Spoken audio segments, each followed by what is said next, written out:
Okay, we're back again. So let's start the rest of the story.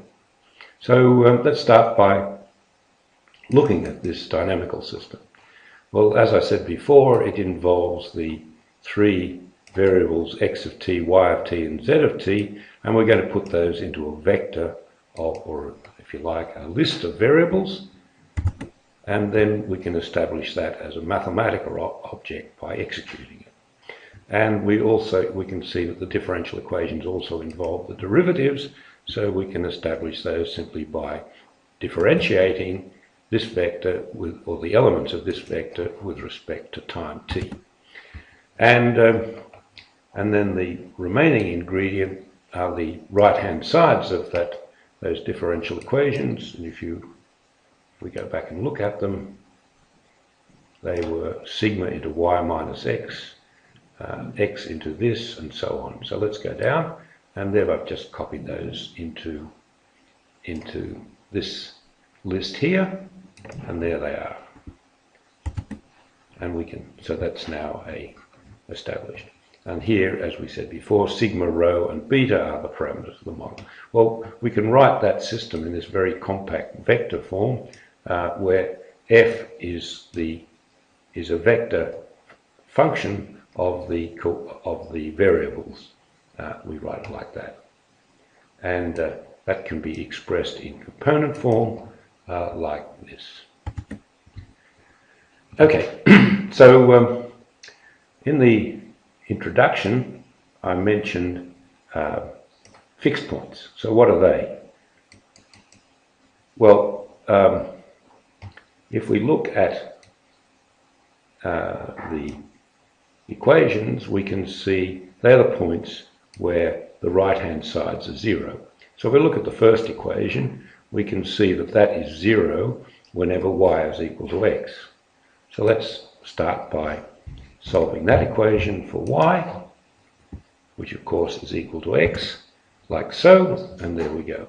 And now we can put that into the second right-hand side, which is here, to see that that will replace y by x. So we simplify things a bit, and we get an equation. And so this is what the second element becomes. So for it to be 0, either x has to be 0 or this has to be 0. So let's do the first case first. So we set this equal to 0 and solve for x, and not surprisingly, the solution is x equals 0. The other possibility is when this is 0, so we set that equal to 0 and solve for z to get that.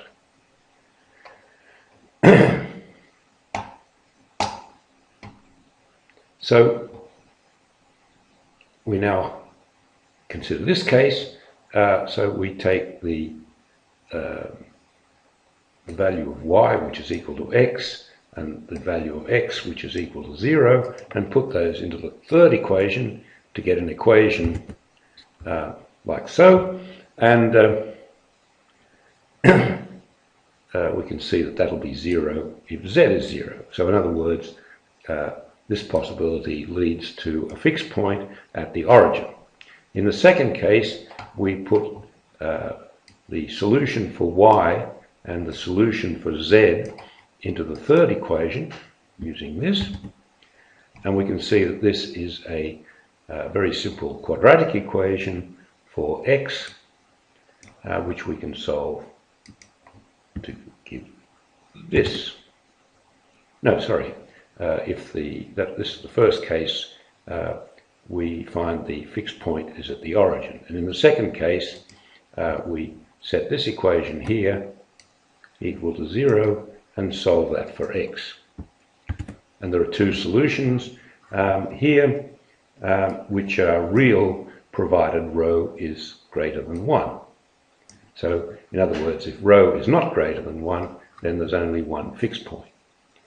So anyway, so the coordinates of the other two fixed points can be calculated using this, and this.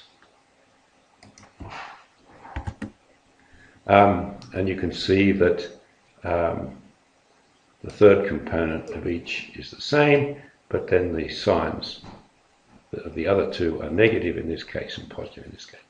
Well, in fact, that's a lot of work we've done there, and we could have used the ability of Mathematica to solve equations using this, and Mathematica finds the same three solutions, the origin and these two we just found here. But anyway, that sort of verifies that we've done it correctly.